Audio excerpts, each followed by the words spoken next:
안녕하세요, 리본카 전여빈입니다. 지금 제가 나와 있는 곳은 서울 만남의 광장에 나와 있어요. 리본카를 좋아해 주시는 분들이라면 제가 여기에 왜 나와 있는지 잘 아시겠죠? 바로 장거리 연비 테스트를 하기 위해서 여기까지 나와 있습니다. 그럼 도대체 어떤 차로 장거리 연비 테스트를 할 거냐?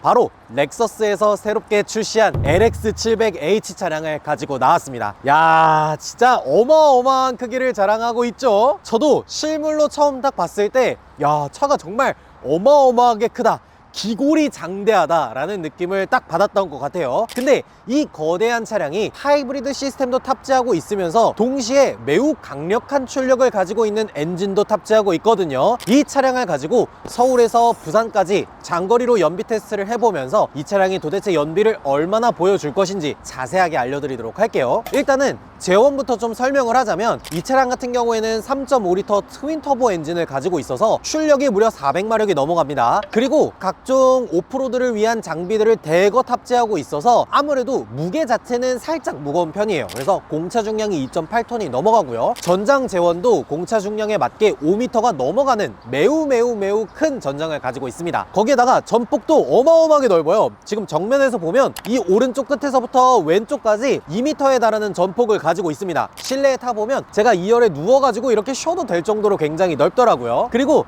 앞에서는 뭐 디자인이라고 할 거는 렉서스에서 가지고 있는 이 스핀들 그릴 이런 것들은 그대로 탑재하고 있고, 측면에서 또 주의 깊게 봐야 될 게 있는데 일단 측면 전장 길이는 정말 어마어마하죠. 5m가 넘는 5100mm에 달하는 전장을 가지고 있다 보니까 굉장히 거대하고, 휠 인치수를 보면은 총 트림이 3개인데 오버테일 같이 오프로드를 최적화하기 위해서 나온 차량은 18인치지만 럭셔리나 VIP 같은 차량들은 22인치 휠을 사용하고 있어요. 저희가 탈 차량은 럭셔리 트림입니다. 그리고 여기 보면은 에너지 소비율 등급이 나오는데 복합 연비는 8km, 도심 연비는 7.7, 그리고 고속도로는 8.5에 해당하고 있습니다. LX700H에 탑재되어 있는 하이브리드 시스템은 우리가 일반적으로 알고 있는 렉서스의 직병렬 하이브리드가 아니라 병렬식의 하이브리드를 채택하고 있습니다. 저단 기어에서 갑자기 힘이 빡 필요할 때 토크를 확 늘려주면서 이 구동을 도와줄 수 있는 그런 방식의 하이브리드가 채택된 거지, 도심 주행에서 장거리로 주행을 할 때 연비를 높이기 위한 그런 세팅은 아니라는 거 미리 좀 말씀을 드리도록 할게요. 지금 이 차량에 탑재되어 있는 연료통 크기가 68L인데 68L 곱하기 한 8 정도를 하면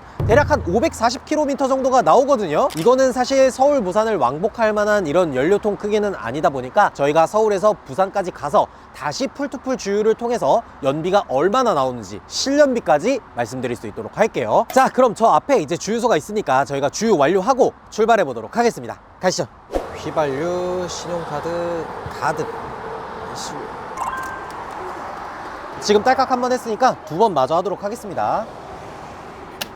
2번 조금 기다렸다가 3번. 자, 1000원 마감 할게요. 자, 1000원 마감. 자, 결제.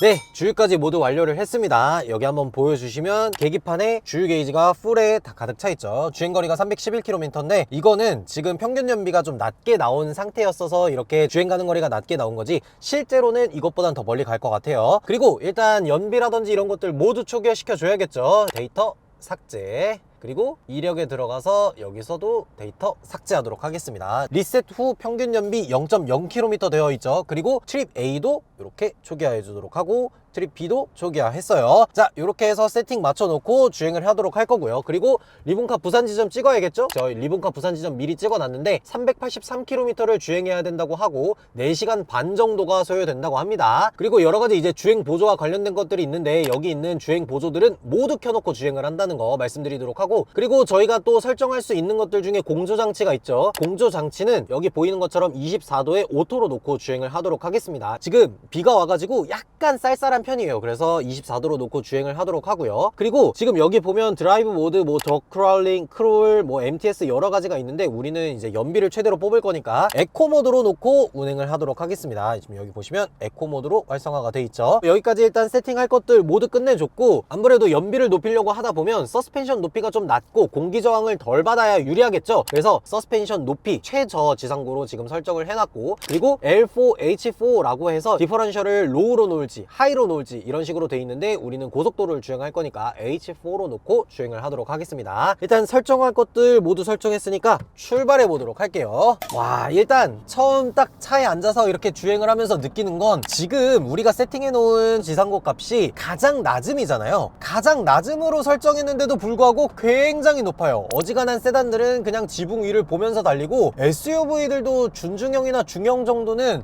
지붕이 보이는 상태로 달릴 수가 있네요. 약간 거대한 차량들을 좋아하시는 분들이라면 굉장히 선호할 만한 그런 전고를 가지고 있습니다. 그리고 이 차량은 하이브리드 차량이잖아요. 그래서 여기 보시면 하이브리드 배터리 상태랑 모터가 얼마나 구동되고 있는지를 볼 수 있는 게이지가 따로 마련되어 있습니다. 그래서 이 가운데 있는 바는 에너지가 얼마나 차 있는지 캐퍼시티를 보여주고, 이 겉에 있는 거는 이런 식으로 모터가 얼마나 돌아가고 있는지를 나타내 주는 건데, 모터가 있기는 하지만 모터 출력이 우리가 알고 있는 렉서스 차량 대비 좀 작은 편이긴 해요. 한 31kW 정도 됩니다. 홀스파워로 치환을 했을 때 한 40마력 정도가 나오거든요. 저속에서 출발할 때 연비를 높이기 위한 세팅, 그리고 급가속을 할 때 차량의 구동을 좀 더 도와주는, 연비를 위한다기보단 그냥 구동을 보조해준다 라는 개념으로 알고 계시면 좋을 것 같습니다. 그리고 지금 이 차량에도 스마트 크루즈 컨트롤이 들어가 있죠. 지금 제한속도가 110km인 고속도로를 달리고 있으니까 110km로 설정해 놓도록 하겠습니다. 그리고 저희가 매번 이렇게 말씀드리다시피 저희가 주행하고 있는 고속도로의 최고 제한 속도에 맞춰서 크루즈 컨트롤을 걸고 갈 겁니다. 뭐 일부러 연비를 위해서 속도를 낮추고 다닌다느니 뭐 그런 거 절대 없습니다. 그냥 최고 제한 속도 100km면 100km, 110이면 110 이런 식으로 맞춰서 간다는 거 알고 계시면 좋을 것 같아요. 그리고 아무래도 오프로드라든지 이런 것들을 위한 차량이어서 여기 보시면 디퍼런셜이 지금 어떻게 돼 있는지를 보여주는 상태 디스플레이가 나와 있고, 거기다가 브레이크는 얼마나 밟는지, 가속 페달은 얼마나 밟는지 이런 것들을 나타내주는 디스플레이도 따로 마련되어 있어요. G 모니터 같은 것도 있어서 오프로드 같은 곳에서 경사로나 이런 것들을 올라갈 때도 이 G 모니터가 있고 없고의 차이가 생각보다 크거든요. 아무래도 가격이 있는 LX 차량이다 보니까 그만큼의 값어치를 제대로 하고 있다라는 생각이 듭니다. 그리고 딱 첫인상으로 느꼈을 때 이 손에 닿는 모든 소재들이 다 고급스러워요. 여기 보면 원목이나 이런 것들 사용했고, 여기도 가죽이고, 지금 이 가죽의 품질이나 이런 것들도 굉장히 고급스럽게 느껴지거든요. 그래서 저는 지금 일단 첫인상으로는 LX700H가 진짜 마음에 드는데, 결과적으로 우리가 중요한 건 이 차량의 연비가 얼마나 나오는지 그런 것도 중요하잖아요. 근데 지금 사실 기상 상황이 그렇게 좋은 편은 아니에요. 비가 오고 노면이 젖어 있어서 사실 연비가 잘 나올 만한 노면 상태는 아니거든요. 그래서 연비가 조금 안 좋게 나오지 않을까 걱정이 되기는 하는데, 일단은 한번 달려보도록 하겠습니다. 열심히 달려서 부산 도착했을 때 가득 주유를 하고 풀투풀 연비까지 보여드릴 테니까 끝까지 봐주시면 좋을 것 같아요.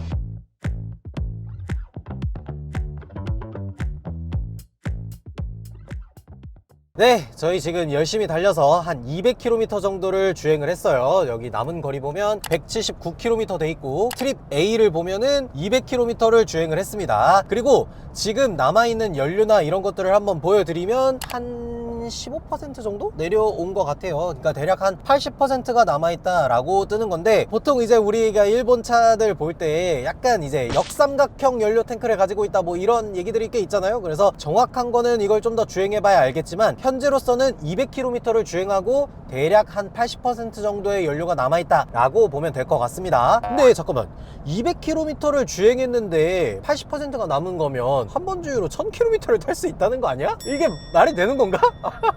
이상하네. 아까 계산했을 땐 이 정도까지는 안 나왔는데. 자, 어찌됐건 이렇게 주행을 해보니까 이 렉서스의 LX700H가 어떤 차량인지 대략 느낌이 오거든요. 일단 제가 가장 크게 느꼈던 것들부터 좀 얘기를 해보자면, 시트가 정말 말도 안 되게 편합니다. 시트 자체가 너무 푹신하게 제작이 돼 있으면 오히려 불편하거든요. 어느 정도는 몸을 받쳐주고 지지할 곳들을 쭉 지지를 해줘야 운전자가 앉았을 때 편안하고 느끼는데, 지금 이 시트가 받쳐줘야 되는 허리, 엉덩이 부분, 안쪽 정강이 윗부분 이런 쪽들을 잘 받쳐주다 보니까 너무 편해서 졸 뻔했어. 고속도로에서 그 정도로 굉장히 편하더라고요. 심지어 지금 이 안쪽에 보면은 정강이 쪽 받침대를 조절이 가능하게 돼 있어요. 이런 것들을 고속도로 탈 때 올려놓고 타면은 굉장히 편하게 주행을 할 수가 있더라고요. 고속도로를 주행할 때 이렇게 시트를 편안하게 해놓으면 장거리를 주행함에 있어서도 전혀 불편하지 않게 주행할 수 있다는 건 진짜 만족스러운 부분이고요. 그리고 이쪽에 보면은 마사지 기능도 사용을 할 할 수가 있죠. 운전석에서 뭐 90력, 원실력 뭐 이런 식으로 다양하게 사용할 수 있는데, 이런 것들이 장거리 주행을 할 때 한 번씩 작동을 시켜주면 자세를 다시 한번 고쳐 잡고 갈 수 있게 그렇게 만들어줘서 정말 좋더라고요. 그리고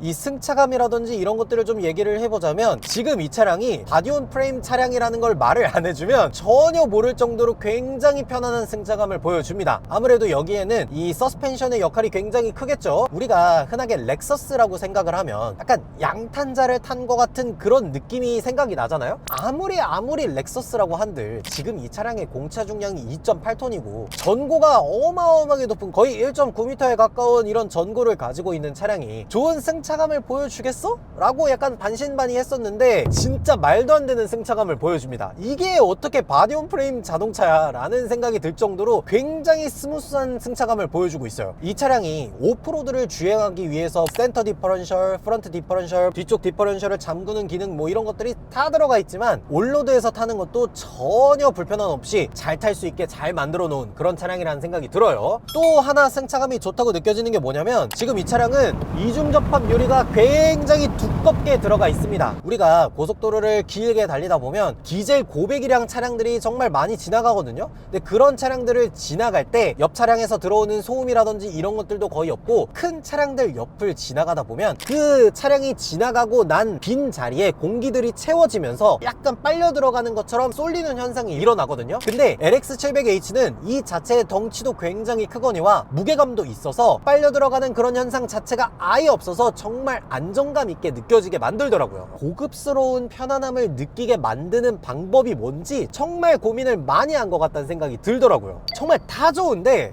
한 가지, 이게 전고가 조금 높다 보니까 A필러에 부딪히는 풍절음은 조금 있는 편입니다. 100km에서는 뭐 그래도 괜찮은 편이지만 110km 정도 되는 중부 내륙 고속도로를 내려갈 때는 A필러에 부딪히는 풍절음이 살짝은 있는 그런 편이라고 생각하시면 돼요. 그에 반해서 노면 소음은 거의 없습니다. 보통 이제 우리가 고속도로를 이렇게 다니다 보면 로우 상태의 서스펜션 높이를 놓으려고 해도 이 노말 버전이 들어가게 되거든요. 이 노말 버전 높이에 있는 전고를 가지고 있다 보니까 바퀴가 구르는 소음이라든지, 특히나 이 차량은 타이어 트레드가 265 정도가 돼요. 265 트레드 정도면 생각보다 바퀴의 트레드 넓이가 넓은 편이거든요. 그 넓은 편에 있는 바퀴가 구르는 소음들이 실내나 내부로 들어오지도 않고, 엔진이 지금 3.5L 트윈 터보 엔진이 들어가 있잖아요. 게다가 V6 엔진이에요. 근데 지금 이 차량 같은 경우에는 실내 캐빈룸으로 들어오는 엔진 소음이라든지 이런 것들도 잘 정함을 시켜서 외부에서 들어오는 소음이 별로 없어요. 시트도 편하지, 외부에서 들어오는 소음도 별로 없지, 승차감도 약간 양탄자스럽지. 이러니까 이게 노래를 크게 틀어놓지 않으면 졸리더라고. 이 노래 얘기가 나온 김에 여기에 탑재되어 있는 이 마크 레빈슨의 스피커를 한번 테스트 해보도록 하겠습니다. 저희는 어차피 수익 창출 같은 거 포기했으니까 노래 한번 들려드리도록 할게요.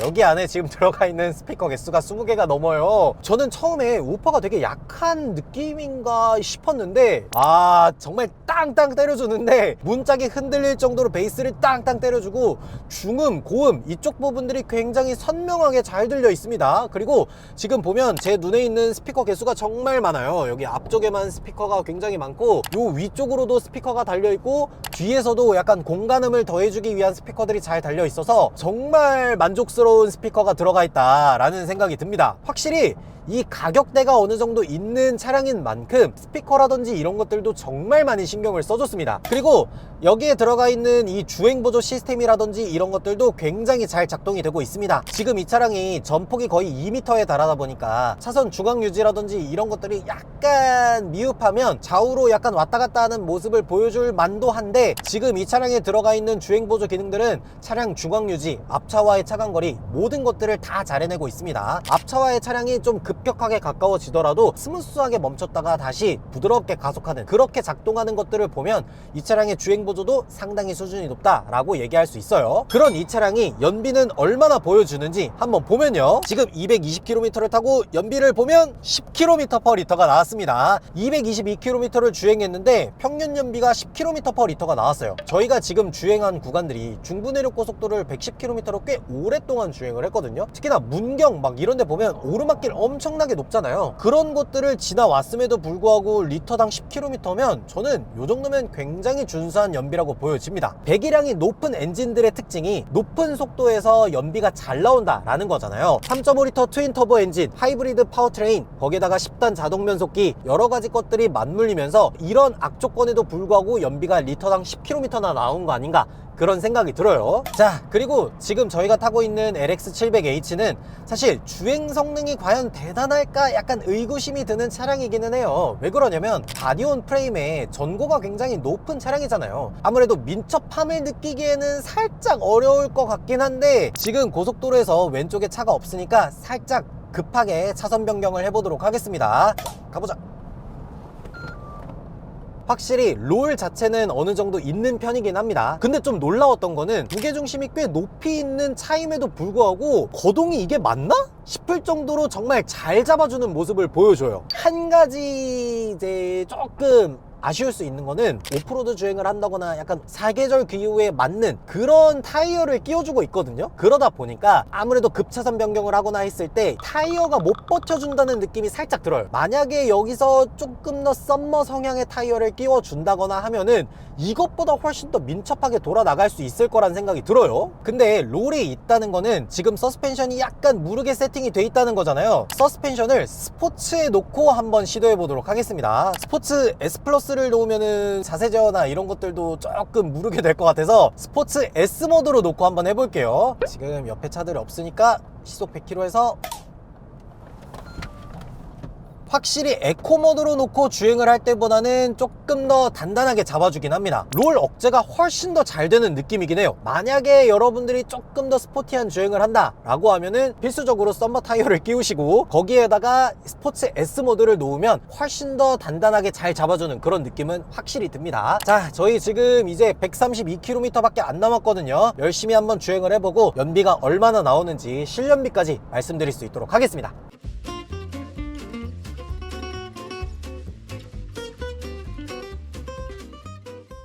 네, 저희 열심히 달려서 부산에 도착을 했습니다. 여기 보면 리본카 라이브 스튜디오 부산이 보이죠? 아, 이거 전시장 아주 삐까번쩍하고 너무 좋구만. 아, 저희 부산 도착했으니까 얼마나 주행을 했는지 이런 것들 한번 봐야겠죠? 자, 지금 여기 보면 트립 A에 374.6km를 주행했다고 나오고요. 남은 주행 가는 거리랑 주유량을 보면 50%가 살짝 덜 남았습니다. 그리고 주행 가는 거리가 95km예요. 원래는 저희 계획이 어땠냐면 부산 도착해서 주유하고 풀투풀 하고 그러고 끝내려고 그랬어요. 근데 아니 절반이나 남아있잖아. 이거면은 어쩔 수가 없지. 다시 올라가야지. 그래서 저희가 최대한 달릴 수 있을 만큼 달려서 어디까지 가는지 한번 측정을 해보고 주유 등이 들어온 다음에 제일 가까운 주유소에 들려서 주유를 한 다음 풀투풀까지 모두 알려드리도록 하겠습니다. 자, 그러면 일단 연비 한번 봐야겠죠? 자, 374km 뛰고 연비는 10.1km/L가 나왔습니다.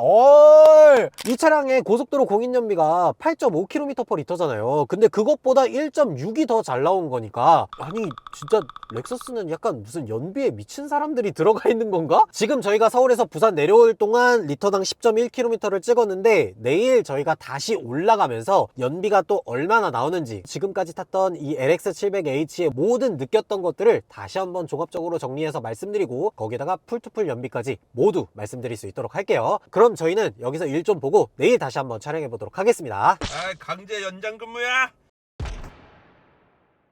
네, 저희 이제 여기서 일 마치고 다시 서울 만남의 광장까지 가보도록 할 텐데요. 일단 현재 연비라든지 주행거리가 얼마나 되는지 그것부터 보여드려야 되겠죠. 현재 남은 주유량이나 이런 것들을 한번 보면은 절반보다 살짝 밑으로 내려와 있어요. 한 45% 정도 되는 것 같고요. 그리고 지금 여기 보시면 A에 384.7이죠. 저희가 어제 여기 시내에 돌아다니면서 한 7km에서 10km 정도를 뛰었어요. 그래서 어제 평균 연비는 10.1km/L였는데 지금 10.0으로 살짝 소폭 줄어들었습니다. 일단은 여기 서울 만남의 광장까지 다시 찍었어요. 그래서 383km 주행을 해야 되고 1시에 도착한다고 하네요. 일단은 한번 출발하면서 제가 어제 시내를 주행하면서 느꼈던 것들 이런 것들도 같이 한번 말씀드리도록 할게요. 제가 지금까지 이 차량을 운전하면서 제일 크게 느꼈던 게 뭐냐면 무게감이 단 1도 느껴지지 않는다는 거예요. 엔진의 출력이나 토크 이런 것도 물론 차고 넘치지만 조그맣게 들어가 있는 이 보조 모터 하나가 생각보다 굉장히 열일을 하고 있다는 게 딱 느껴집니다. 10km, 20km까지는 모터를 가지고 돌리다 보니까 이게 저속에서 출발할 때 엔진이 딱 켜지면서 꿀렁하는 그런 느낌이 전혀 없어서 저는 굉장히 만족스럽더라고요. 자, 그리고 이렇게 과속 방지턱 이런 것들을 좀 넘어보면은 진짜 무거운 차라고는 생각이 안 될 만큼 정말 부드럽게 넘습니다. 하이브리드 차량이니만큼 시내 도로에서 느껴질 수 있는 것 중에 하나는 회생 제동이 꽤나 적극적으로 들어가 있다는 거예요. 보통 렉서스 차량들을 보면은 여기에 B 모드가 하나 더 들어갑니다. 그 B 모드가 뭐냐면 회생 제동을 최대한 강하게 해주는 모드예요. 근데 여기에 보면 B 모드가 따로 없죠. 왜 그러냐면 지금 이 차량 같은 경우에는 적응형 회생 제동이 들어가 있어요. 그래서 앞차와의 차간 거리가 가까워지면은 회생 제동을 조금 강하게 걸어서 내가 마치 브레이크를 잡은 것처럼 느끼게 만들어주고, 앞차와의 차간 거리가 멀어지면은 회생 제동도 단계를 낮춰서 코스팅을 할 수 있는 그런 단계로 들어가게 되더라고요. 그래서 저는 이 차량의 회생 제동이나 이런 것들은 상당히 불쾌하지 않게 운전자에게 나쁜 피드백을 주지 않게끔 설계되어 있는 것도 굉장히 만족스러운 지점이었습니다. 이제 서울 올라가 보도록 할 텐데 지금 400km 뛰고 뭐 87이 된 거면 주행 가는 거리를 굉장히 보수적으로 세팅을 한 것 같네요. 이것도 도착해서 실 연비가 얼마나 나오는지, 그리고 주유를 다시 했을 때 몇 킬로 주행 가능하다고 뜨는지 그런 것들도 같이 보여드리도록 하겠습니다. 가시죠.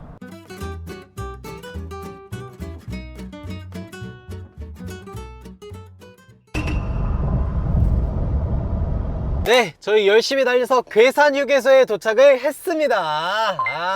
정말 길었다. 지금 서울까지 130km가 남았고 부산에서 출발해서 대략 한 250km 정도를 주행을 했어요. 그래서 지금 여기 보시면 주유 불 들어오고 나서도 한 30km를 달렸어요. 그래서 거의 주유량이 남아있지가 않습니다. 저렇게 주유 등에 주황색 불이 들어오게 되면 연료통의 주유량이 10L밖에 안 남은 거니까 저희처럼 이렇게 무리하지 마시고 최대한 빠르게 가까운 주유소로 가서 주유를 하시는 게 좋을 것 같아요. 그러면 지금 저희가 총 몇 킬로 뛰었는지, 그리고 연비는 얼마나 나왔는지 그거 보여드리도록 할게요. 트립 A 보면은 총 632km를 뛰었습니다. 서울 만남의 광장에서 출발해서 리본카 부산 지점 찍고 다시 괴산 휴게소 올라왔을 때가 632km예요. 그러면 연비는 얼마나 나왔는지, 연비는 우와 10.2km/L가 나왔습니다. 와, 이거 대박 아니야 진짜? 지금 이 차량이 10.2km가 나온다는 게 좀 말이 안 되잖아요. 얘가 무슨 뭐 중형 SUV 같은 그런 애들도 아니고 앞에다가 3.5L 엔진 V6 트윈터보 넣어놓고 무게가 2.8톤이 넘는데 리터당 10km가 넘는다는 게 말이 안 돼. 근데 진짜 중요한 거는 저희가 저 앞에 있는 주유소에서 이 연료통을 가득 채운 다음에 실제 풀투풀 연비를 따졌을 때 몇 킬로미터가 나오는지, 그게 제일 중요하잖아요. 저희가 저 앞에서 주유까지 마저 해보고 다 말씀드리도록 하겠습니다. 일단 주유하러 가보도록 할게요. 자, 주유 한번 해보도록 할게요. 휘발유, 신용카드, 가득. 총 연료통이 68L인데 저희가 주행을 630km를 했잖아요. 근데 리터당 10km를 뛰었다라고 치면 그냥 단순 계산으로 했을 때 한 63L를 쓴 거잖아요. 그래서 여기에 63L 정도를 넣으면 딱 떨어지지 않을까 싶어요. 오! 자, 지금 한 번 딸깍했어요. 두 번, 3번 딸깍하고, 자, 정액. 주유가 완료될 때까지 계속해서 주유해주세요. 자, 다 들어갔으니까. 주유가 완료되었습니다. 나는 한 방울도 남기지 않는다. 네, 이렇게 렉서스 LX700H의 차량을 정말 장거리에 걸쳐서 한번 시승을 해봤는데요. 일단 저희가 지금 얼마나 주유했는지, 실연비가 얼마나 나왔는지 이거 아주 흥미롭다고. 난 이런 차는 처음 봤어. 최초예요, 최초. 좀 말도 안 되는 것 같아. 도대체 어떤 결과가 나왔는지 계속 뜸들이면 재미없으니까 바로 보여드리도록 할게요. 자, 일단은 주유량을 한번 보여드려야겠죠. 94,000원을 넣었고 59.988L를 넣었다라고 나와 있습니다. 632 나누기 59.988을 하면 결과는 두구두구두구두구두구두구. 너도 떨리니? 결과는 10.53km/L가 나왔습니다. 아니, 방금 우리 트립 컴퓨터에서 리터당 10.2km 뛴다고 보고 왔잖아요. 실제로 주유를 해보니까 풀투풀 연비가 10.53이 나왔어. 그러니까 트립 컴퓨터보다 0.3이 더 잘 나온 거예요. 트립 컴퓨터보다 실제 풀투풀 연비가 더 잘 나온 애는 얘가 최초입니다, 최초. 그래서 한번 추측을 해봤어요. 도대체 왜 트립 컴퓨터보다 실제 풀투풀 연비가 더 잘 나왔을까? 한번 생각을 해보니까 기본적으로 렉서스 LX700H가 판매가 되고 있는 주력 시장을 한번 생각을 해볼 수가 있겠더라고요. 보통 LX700H가 미국 시장에서 주로 많이 팔리잖아요. 근데 미국에서는 어때요? 주와 주 간 거리가 굉장히 멀고 한번 주행을 할 때마다 막 몇백 킬로미터씩 뛰는 그런 상황이 많고, 그 몇백 킬로미터 안에 주유소가 없는 그런 환경도 많을 뿐더러 오버랜드처럼 극한의 사막 환경이나 이런 곳에서도 장거리를 뛰는 그런 환경에서 주행을 해야 되는 차량이다 보니까 아무래도 트립 컴퓨터나 주행 가는 거리나 이런 것들을 굉장히 보수적으로 잡은 그런 세팅이 아닐까 생각이 들어요. 좀 종합적으로 정리를 해보자면 렉서스 LX700H가 3.5리터 트윈 터보에 프레임 바디 넣고 상시 4륜 구동에다가 여러가지 오프로드 기능들을 싹 다 때려 넣었음에도 불구하고 리터당 10km가 넘었다는 건 경이로운 성능을 보여주는 거 아닌가 라는 생각이 들었습니다. LX700H를 이렇게 장거리 동안 타면서 좀 느꼈던 것들을 얘기해보자면, 첫 번째로 정말 양탄자를 탄 것 같은 승차감이 정말 미쳤다 라는 생각이 들었습니다. 이 정도 차급에서 보여주기는 쉽지 않은 그런 좋은 승차감을 보여줬고요. 두 번째로는 정말 돈만 많으면 가장 먼저 1순위로 뽑아야 되는 궁극의 패밀리카가 아닌가 생각이 들었어요. 운전자도 정말 편안하고 조수석에 있는 사람도 정말 편안하고 뒷좌석에 탄 사람들도 진짜 편하게 장거리를 뛸 수 있는 궁극의 패밀리카라는 생각도 들었고요. 마지막 세 번째로는 돈값 하는 차량입니다. 정말 딱 돈값을 제대로 하는 차량이에요. 네, 이렇게 렉서스 LX700H를 정말 장거리로 시승을 해봤는데 여러분들의 생각은 어떤지 댓글로 달아주시면 좋을 것 같습니다. 지금까지 저는 리본카 전효빈이었습니다. 감사합니다.